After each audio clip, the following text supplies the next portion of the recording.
Ladies and gentlemen, let me remind you of a simple but powerful truth. Nothing changes until you do. Your future doesn't respond to your wishes, your complaints, or your good intentions. It responds to your daily disciplines, those small acts of courage, carried out not just once, but over and over again. Success is not built in a weekend. It's built in the grind of ordinary Tuesdays. You don't get in shape because you went to the gym for 8 hours once. You get in shape because you did 40 minutes a day. When it was boring, when it was raining, when you didn't feel like it, but you did it anyway. That's what this is about, forcing yourself to take action day by day. Now, forcing might sound unpleasant, but let me assure you, discipline is not a punishment. It's a gift. It's the price you pay today for a better tomorrow. You don't need more motivation. You need motion. That's a lesson life teaches us again and again. But most people miss it. We've been conditioned to believe that before we can act, we need to feel inspired, excited, or confident. But the truth is, that feeling often never shows up on its own. If you sit around waiting for the perfect mindset, the perfect conditions, or the perfect day, you'll find yourself stuck. Days turn to weeks, weeks turn to months, and you're still in the same spot, spinning your wheels in doubt. What breaks the cycle? Action. Plain and simple. See, doubt is a fog. It blurs your vision, dulls your focus, and makes even simple tasks feel complicated. When you're filled with doubt, your mind starts playing tricks on you. You begin to overthink, question everything, and shrink from the very opportunities you once prayed for. But here's the secret. Fog doesn't clear by standing still. It clears when you start walking. Take that first step, and suddenly the path becomes just a little more visible. Not everything will be clear, and it doesn't need to be. But you'll start to realize, this isn't as bad as I thought. Let's say you're thinking about starting a business, a new habit, or a fitness routine. You sit there wondering if you're qualified, if now is the right time, if you'll fail. That's doubt whispering in your ear. But the moment you pick up the phone and make a call, or lace up your shoes and step outside, something changes. Your brain starts to shift from what if to what now. Action silences doubt, not because it eliminates the unknown, but because it gives you proof that you can move forward anyway. You don't need the whole plan, just the next step. You don't need full confidence, just a little courage to get moving. That's the thing about momentum. It works both ways. If you sit too long in hesitation, hesitation grows. But if you act, even on something small, that action builds more action. Confidence is not something you wait for. Confidence is what you earn by doing. Start, and your doubt will begin to starve. Now let's be honest. Forcing yourself to move when you don't feel like it isn't easy. That's why most people never break free from their rut. It's much easier to stay in motion once you're moving. But the first 5 minutes, those are the hardest. That's where the resistance lives. That's the moment you must overcome. That's when you talk to yourself, not listen to yourself. Your feelings might say, let's skip it today, but your commitment says, we're doing it anyway. Even small action counts. You don't have to run 5 miles today. Just put on your shoes and walk around the block. You don't need to write a whole book. Just write the first sentence. You don't have to solve your entire life. Just do the next right thing. These little actions begin to stack up. They don't just move you forward. They change the way you see yourself. You start to become the kind of person who takes action even when it's hard, even when it's uncomfortable, even when doubt tries to hold you back. Eventually, motion becomes a habit. And once action is your habit, you'll look back and realize that the mountain you were afraid to climb was actually just a series of manageable steps. And you've been climbing all along. But it all begins with that first step, taken in the middle of uncertainty. So remember, when in doubt, move. Not because you're fearless, but because you've decided that progress matters more than perfection. Motion is the cure for doubt. Always has been. Always will be. Success rarely arrives in dramatic moments. It doesn't show up in fireworks or grand announcements. Instead, it sneaks in quietly, built brick by brick through the power of small disciplines. You don't wake up one morning suddenly wealthy, fit, wise, or fulfilled. You arrive there slowly, over time, by doing the small things that most people ignore or quit on. These disciplines are not complicated, but they are inconvenient, and that's why they're powerful. People tend to overestimate the value of big actions and underestimate the value of small, repeated behaviors. It's easy to believe that the one major effort, the long night of work, the one-time push, the big decision, will change everything. But the truth is, those big moments are supported by a foundation of quiet, consistent effort. The person who shows up every day, rain or shine, is the one who moves forward, not the one who shows up once with a burst of energy and disappears. Think of a tree growing in the forest. You don't see it change much from day to day, but over the years, it becomes tall, strong, unshakable. Its growth was not in the sudden spurts. It was in the steady absorption of sunlight and water, the quiet stretch toward the sky every single day. That's how success works. Your habits are your roots. Small disciplines are your daily sunlight. You may not notice the change today or tomorrow, but you're growing all the same. Let's be practical. 10 minutes of reading a day doesn't feel like much, but over a year, that's over 60 hours of learning. A simple savings habit of putting aside a small amount each week may feel pointless at first, but give it time and consistency, and it becomes the seed of financial freedom. Waking up a bit earlier each morning to journal, stretch, plan, or pray might feel minor, but it sets a tone that ripples through your entire day. The impact of these small disciplines isn't in what they do for you today, it's what they build in you over time. Most people lose not because they lack desire, but because they lack patience. They try something for a few days, don't see results, and quit. But the game belongs to those who understand that consistency beats intensity. A little effort every day, especially when it's inconvenient, creates something called compound growth. And compound growth is quiet, but unstoppable. Here's the challenge. These small disciplines don't shout for attention. They're easy to overlook, and even easier to skip. After all, nobody will notice if you don't stretch today. Nobody's calling you to check if you read your pages. But that's exactly what makes them powerful. They build self-respect. They teach you to be accountable to yourself. They create integrity, not in public, but in private. And that's where real confidence comes from.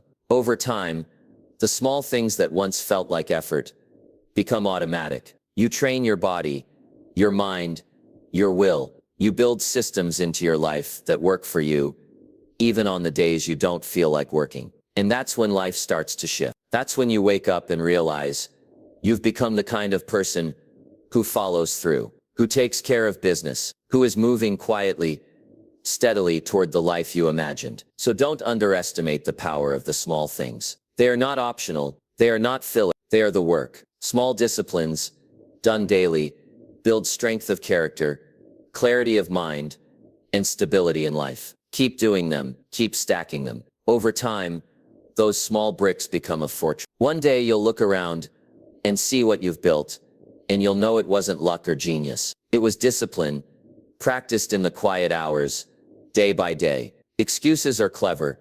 They wear disguises. They show up sounding logical, even reasonable. I'm too tired today. I've had a long week. I'll start when things calm down. These aren't just random thoughts. They're mental defense mechanisms. Excuses are lies we tell ourselves to stay comfortable. They protect us from discomfort in the short term, but in the long run, they rob us of growth, progress, and results. And the worst part, they often sound like truth. You have to understand something.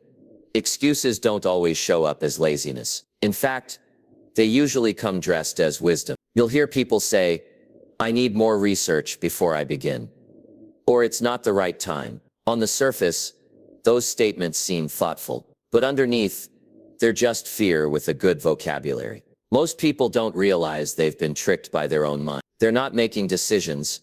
They're reacting to discomfort, and then building a rational story around that reaction. Excuses are dangerous because they let you off the hook without guilt. They give you permission to do nothing and feel okay about it. You skip the workout, delay the project, avoid the conversation, and then justify it to yourself so well that you believe it. That's the trap. If you repeat that process long enough, it becomes your pattern. And once your excuses become your pattern, they shape your identity. You go from someone who was once inspired to someone who almost started, someone who was about to, someone who had a plan. You've got to become skilled at detecting your own nonsense. Catch yourself in the act. Call it out. Be honest. Ask, is this really true? Or is this just an excuse wrapped in logic? The difference between people who get results and people who stay stuck isn't intelligence or talent. It's the ability to override excuses with action. Successful people have the same doubts, the same fears, the same busy schedule, but they don't let those things win the argument. They act anyway. You'll never completely eliminate excuses from your life, but you can outgrow them. The key is to stop letting your feelings decide your behavior. Feelings are temporary. Discipline is steady. You might not feel like doing it today. That's fine. Do it anyway. Build the habit of not negotiating with your excuses. Once the decision is made, the debate ends. It's time to move. The truth is, you will never look back and say, I'm glad I listened to my excuse. But you will look back and thank yourself for every moment you chose effort over ease. Excuses might give you comfort now, but discipline gives you freedom later. Don't trade long-term peace for short-term relief. Here's something else. The more you practice pushing through your excuses, the quieter they get. Every time you ignore them and take action anyway, you weaken their hold on you. You're training your mind, your will, your standard. You stop being controlled by mood and start being guided by mission. That's how character is built. Not in moments of ease, but in moments of resistance. So the next time you hear that voice offering a soft excuse, don't accept it. Recognize it. Challenge it. Replace it with movement. Even if the action is small, take it. Action starves excuses. It removes their power. Over time, you'll stop being someone who makes excuses, and you'll become someone who makes progress daily, deliberately and without apology. Because in the end, excuses don't take you anywhere. Action does. Every action you take is a message to your future. It's a quiet whisper that says, this is who I'm becoming. And whether you realize it or not, your future is watching. It's waiting, observing, and preparing to either reward or punish you based on what you do today. Not what you intend to do, not what you hope to do, but what you actually do. We all have a future self, a version of you that's 5 years ahead, 10 years down the road, living the results of your current decisions. The question is, what kind of life are you building for that person? Are you making their path easier? Or are you setting traps they'll have to dig themselves out of? Most people don't think about this. They live in reaction. They do what feels good in the moment and deal with the consequences later. But those consequences always come. Think of your choices as seeds. Every day you plant a few. Some are seeds of health, growth, learning, discipline. Others are seeds of neglect, avoidance, comfort, and delay. The harvest may not come tomorrow, but make no mistake, it is coming. The future version of you is going to live in that harvest, whether you like it or not. The beautiful part is that you're in control. You decide what seeds go in the ground. It's easy to get caught in the short-term mindset. It feels urgent to scroll, to sleep in, to delay that hard conversation, to skip the gym. Those moments feel harmless.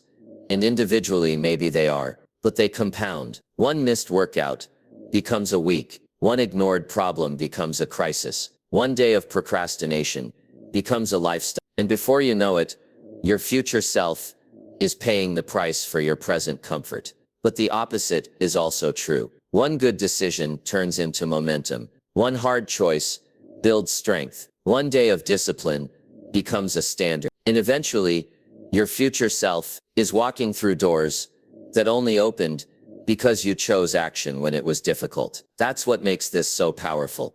You're not just working for today's benefit. You're building a life. Imagine for a moment meeting the future you. 5 years from now, would they thank you or resent you? Would they shake your hand and say, I'm glad you didn't quit? Or would they look at you and say, why didn't you start? Every small discipline you practice today is a gift to that future version. It's security, it's peace, it's opportunity.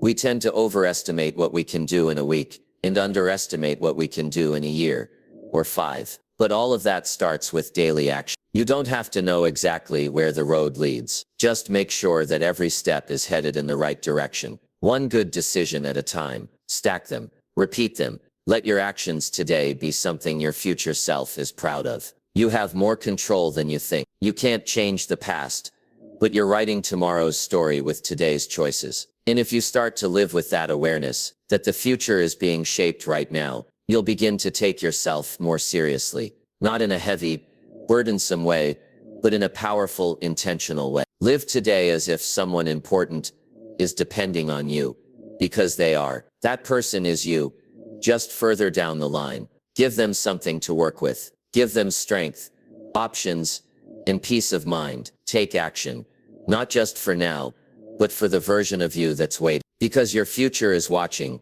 and every step counts. There are two weights in life: the weight of discipline and the weight of regret. One is measured in ounces, the other in tons. The weight of discipline is light, uncomfortable at times, yes, but manageable. It's the cost of effort, of doing what needs to be done, even when you don't feel like it. The weight of regret, on the other hand, is crushing. It lingers. It follows you around. It doesn't go away with rest or time.